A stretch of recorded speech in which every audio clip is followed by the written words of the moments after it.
This is Quality in the Boardroom.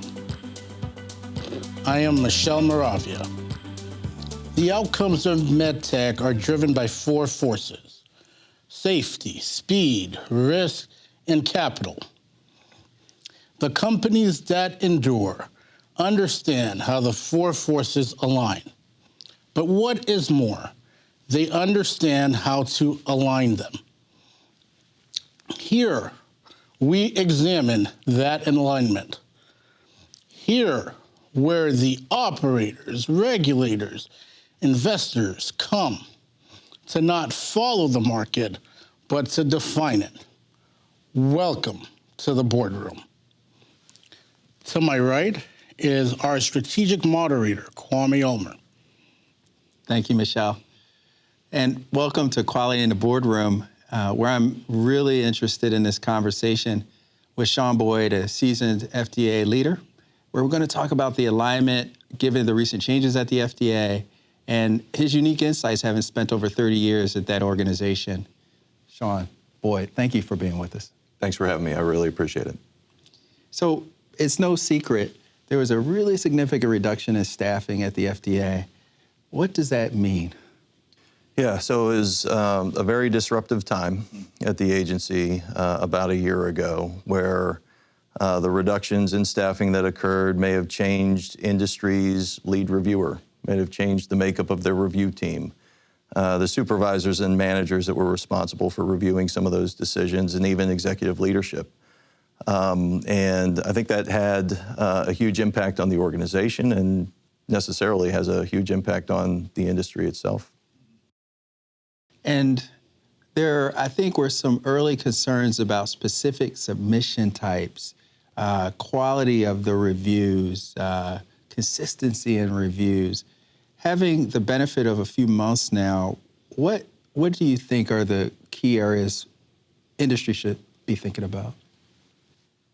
When I talk to our clients and what I've heard from colleagues at the agency, I think one of the most important things to keep in mind is the importance of storytelling, regardless of the submission type that you're preparing, whether it's a pre-market compliance and enforcement, post-market surveillance submission.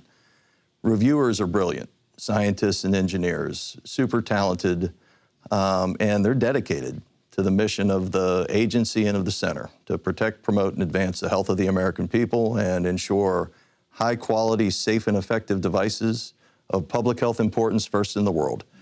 That was ingrained into me over my time at the center and something that I carry with me today.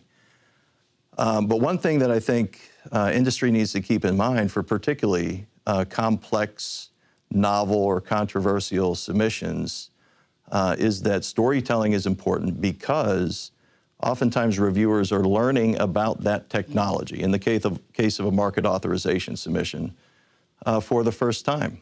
If it's a novel product that hasn't come to market yet, if it's a novel manufacturing process and something that review team or a reviewer hasn't seen yet, it's really important to put in context, what is the product? What is the benefit to the patient? What are the risks that have been identified and mitigated so that they can look at it from a benefit-risk perspective holistically and understand what that big picture story is as they're trying to navigate the review process and make a decision. And you know, there are a range of application types. Are you thinking about the pre-submission? Is that still a useful tool for interacting with the FDA?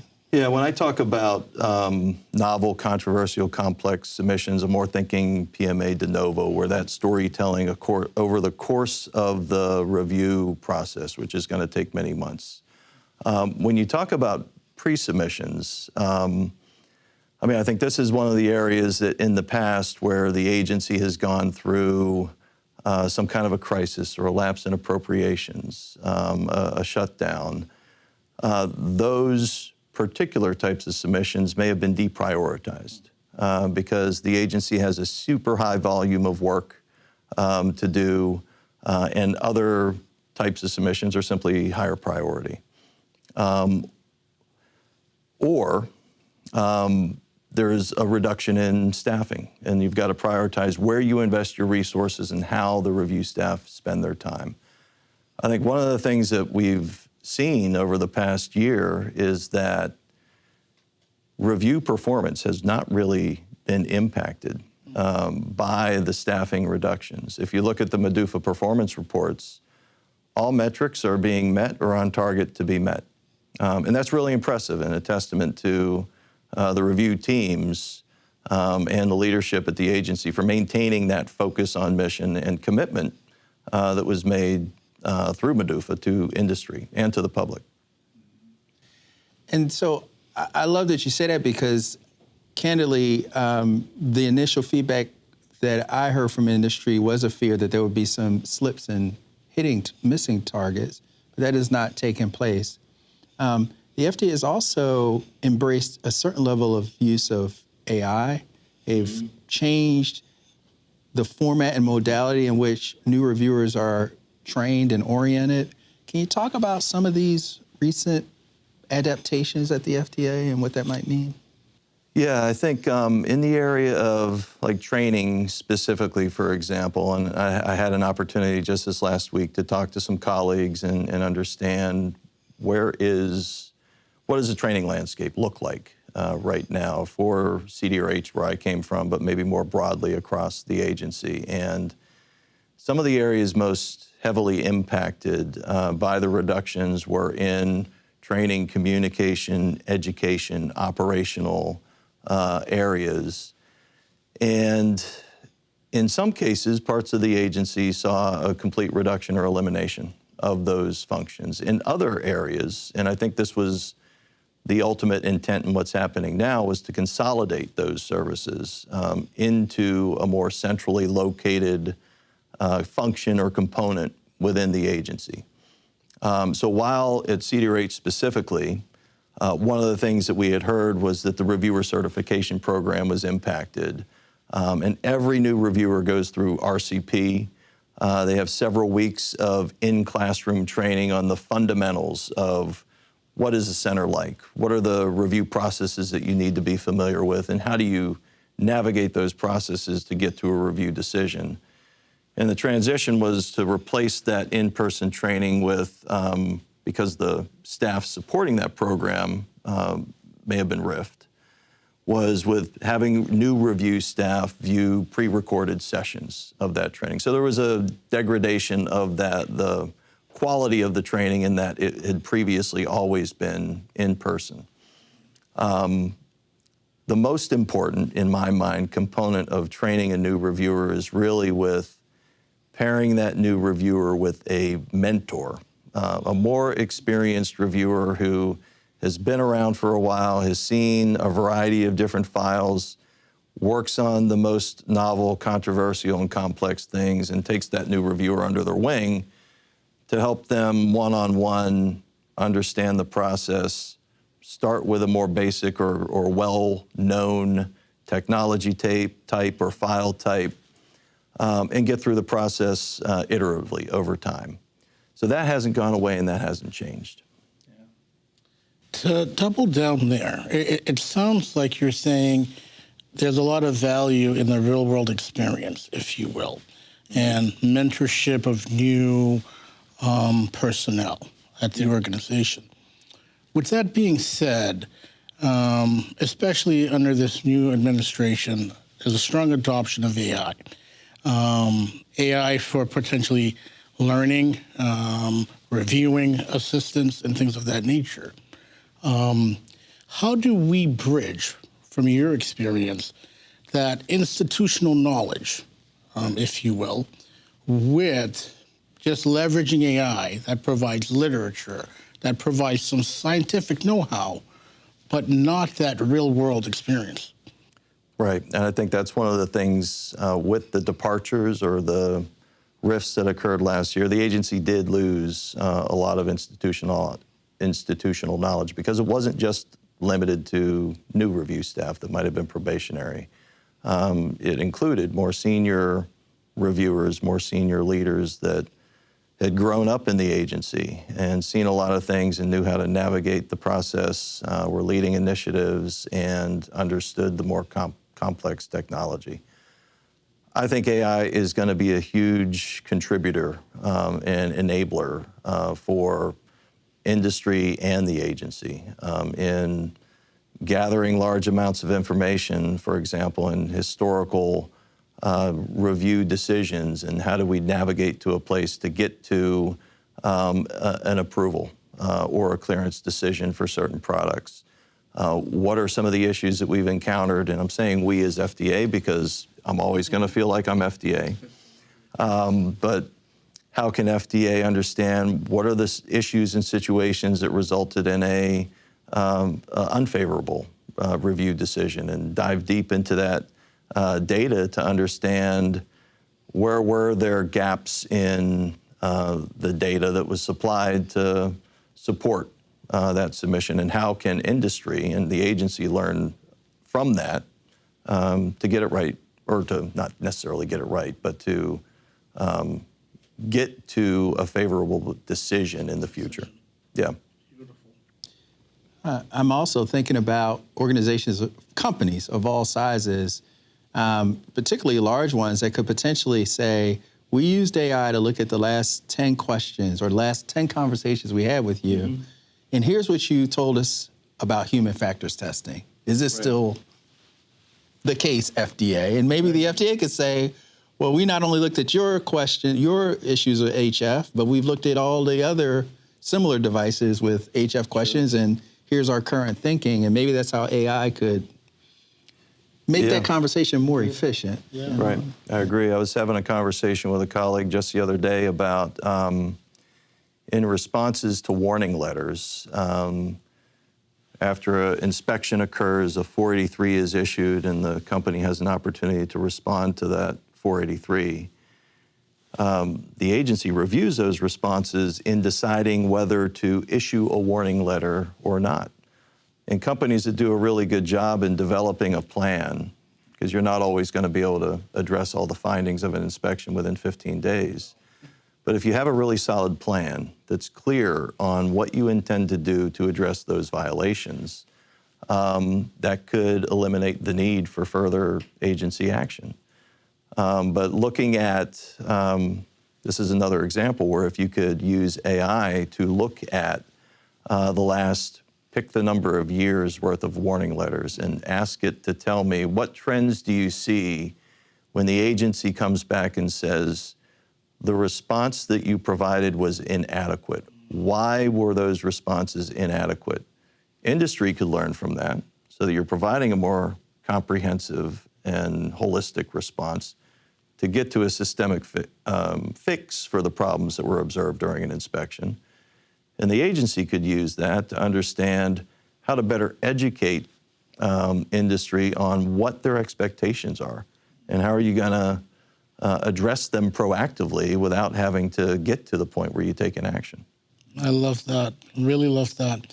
And thank you both, gentlemen, for getting under the crux of what this whole AI conversation is about. Over and over, we're hearing data, right?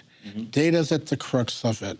The pattern that comes with the data is becoming very important, both historical, present, and with that, it could potentially bridge a conversation towards the future, which we call insights. So my question here is, how do both industry and the FDA collaborate to ensure that there's more synergy that creates opportunity for the patients? I mean, I think there are a lot of opportunities. I mean, I think of collaborative communities that the center has established many of during my time and continues to do that. There are industry groups that frequently engage with the agency on issues and questions that they have and that the agency is interested in addressing. So I think there's a lot of opportunity to leverage what's out there through either the consortiums that have been established, through the programs that the agency and my center, CDRH, has available to create those connections and collaborate. You know, Sean, you're at the tip of the spear and staying up to speed on changes at the agency, MDUFA. Do we still call it MDUFA? I can't remember. We dropped the M, right? MDUFA. Yeah. We dropped it a long time ago. MDUFA right. Negotiations. Any things on the horizon companies should be thinking about based on your recent conversations? Yeah, I think one of the interesting things that I heard this week, and you asked earlier about pre-submissions, and in the past, pre-submissions may have been deprioritized because during COVID, there was just a super high volume of everything else that needed to be addressed or could be deprioritized during a shutdown or during a lapse in appropriation. And I think with pre-submissions, we have heard that maybe there's either ambiguous feedback or conflicting feedback, less feedback, or questions on whether what industry is seeing from the agency right now is as reliable or as thorough as might have been more than a year ago. I mean, I think with respect to pre-submissions, you need to think carefully about when to use that program. And there are a couple of things happening with MDUFA 6 that will be commitments for pre-submissions to, one, create an interactive review guide. That may not be exactly what the agency will call it, but it sounds like there's going to be a tool that industry can use to engage with to help industry decide what is the right type of interaction that we should be pursuing. It could be a phone call or an email is the recommendation. It could be that this question can be resolved during interactive review. Or it might be that this question is appropriate for a Q submission. And I think that's important because some of the issues that we had seen at FDA when I was there was Q submissions that have a lot of questions in them that may not be really clear on what is the sponsor trying to get to and weren't necessarily prioritized. So there was a lot to digest and manage within a particular Q submission.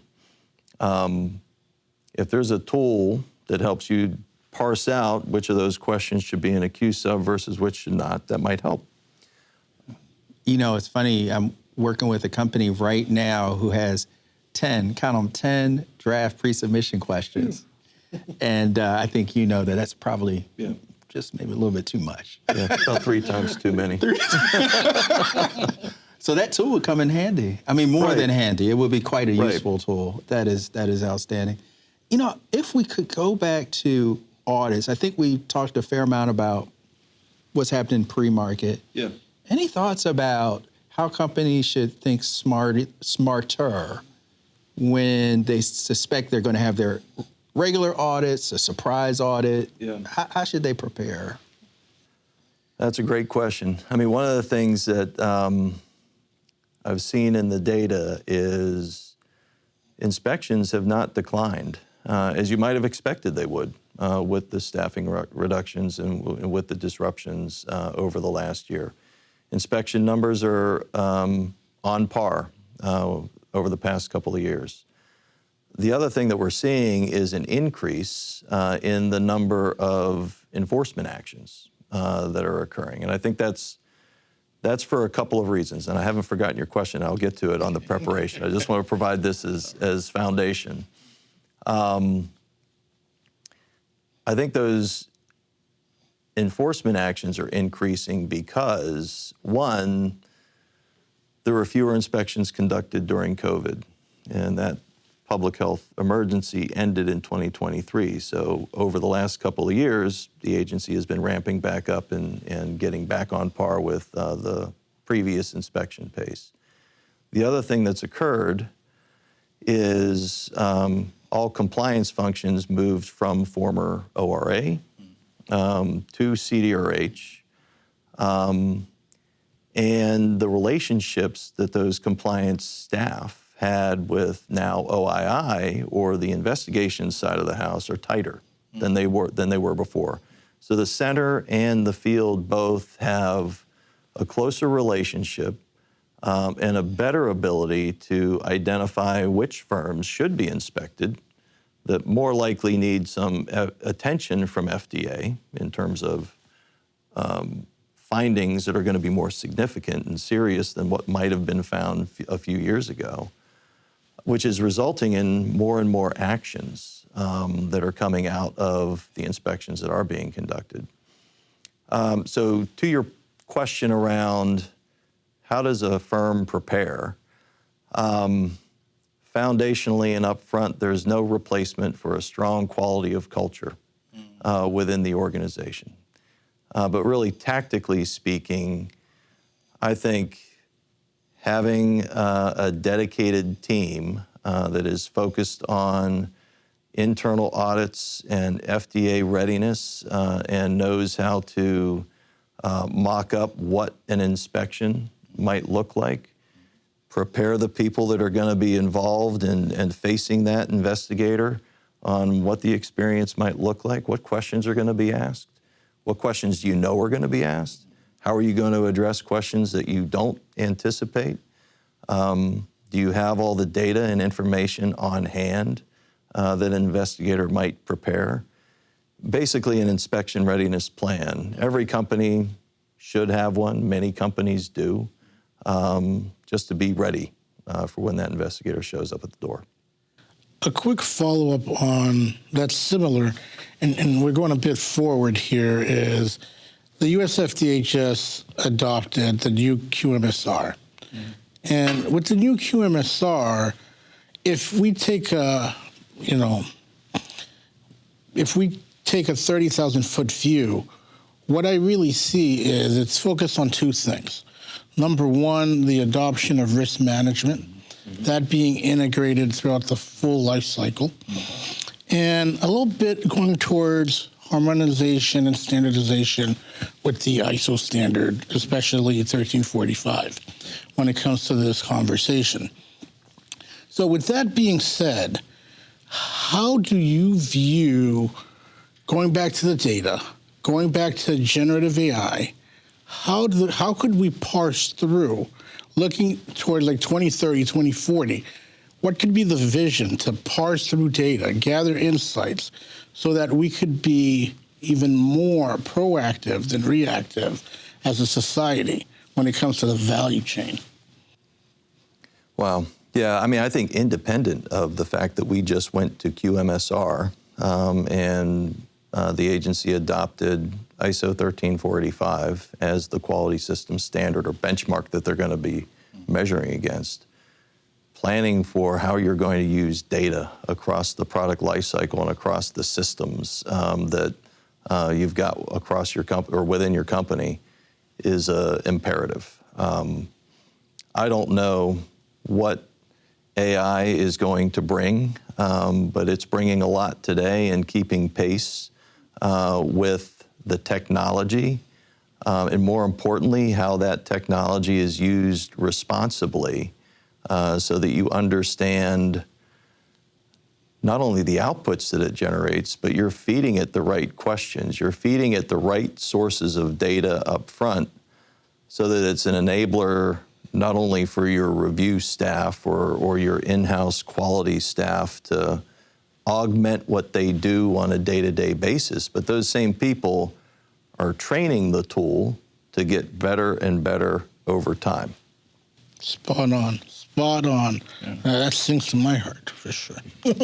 Well, first of all, Sean, I want to thank you again for your time. And as we wrap, I'd love your one thought that you want to leave us with based on your decades of experience. What do we need to know?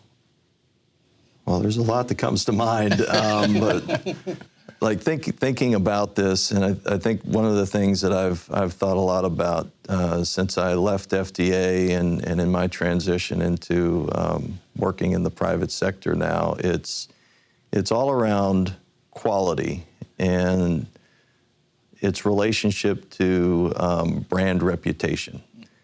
And those are two words you probably wouldn't expect to hear from a 31-year regulator.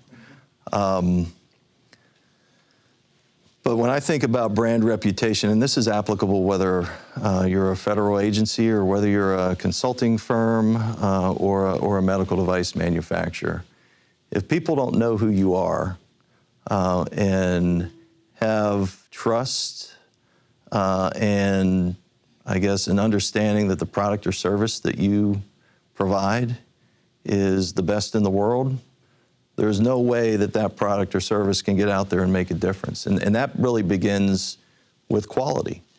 Quality, in my mind, is meeting or exceeding, really, customer expectations. And you do that through your people, through your process, and ultimately your product.